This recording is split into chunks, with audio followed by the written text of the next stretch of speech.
साईं बाबा कहते हैं कि पति पत्नी एक आत्मा और दो शरीर होते हैं। अगर एक को ठोकर लगती है तो दर्द दूसरे को होता है। यदि एक घायल होता है तो आह दूसरे के मुख से निकलती है। यदि एक खुश होता है तो मुस्कुराहट दूसरे के मुख पर भी आ जाती है। पति पत्नी का रिश्ता ईश्वर के यहाँ होता है, या यूं कहें कि पति पत्नी का जोड़ी ऊपर वाले के यहाँ बनता है। पति पत्नी मालिक की बनाई इस दुनिया में अपना योगदान देने के लिए ही आते हैं। पति पत्नी में मतभेद भी होते हैं, दोनों में हर छोटे मोटे बातों में झगड़े भी होते हैं, परंतु ये सब पानी के बुलबुले की तरह जल्द ही समाप्त होने लगती है, क्योंकि विवाह से सजीवन का इमारत प्रेम की नींव पर खड़ी होती है। यह पति पत्नी का प्रेम ही सारे झगड़े, सारे मनमुटाव, सारे मतभेद को मिटा देता है। प्रेम के कारण ही दोनों एक दूसरे को क्षमा कर देते हैं। पति पत्नी का रिश्ता जन्म जन्मांतर तक चलता है, जो किसी भी मतभेद या झगड़े से नहीं टूटता है।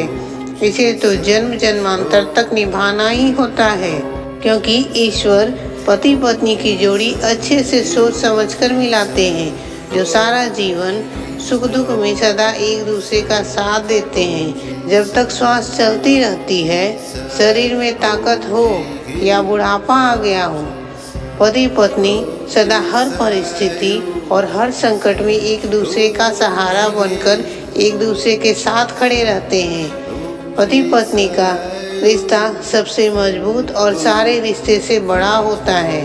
समय के साथ मनुष्य के सारे रिश्ते छूट जाते हैं या धुंधले पड़ जाते हैं, परंतु पति पत्नी का रिश्ता कभी न धुंधलाता है और न समय या संकट में छूटता है। पत्नी के बगैर पति का अस्तित्व और पति के बिना पत्नी का अस्तित्व अधूरा होता है। जो दुख में साथ दे वही सच्चा साथी होता है।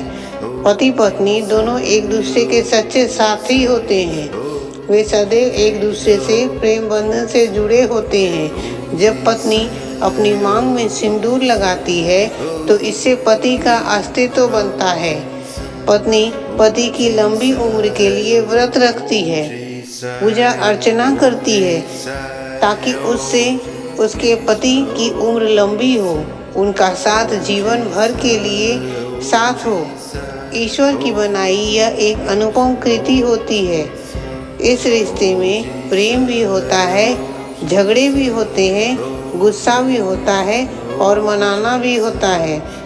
संसार के सारे रिश्तों से अनमोल और अजीब पति पत्नी का रिश्ता होता है, जिसमें प्रेम, विश्वास और मतभेद आदि का समावेश भी होता है।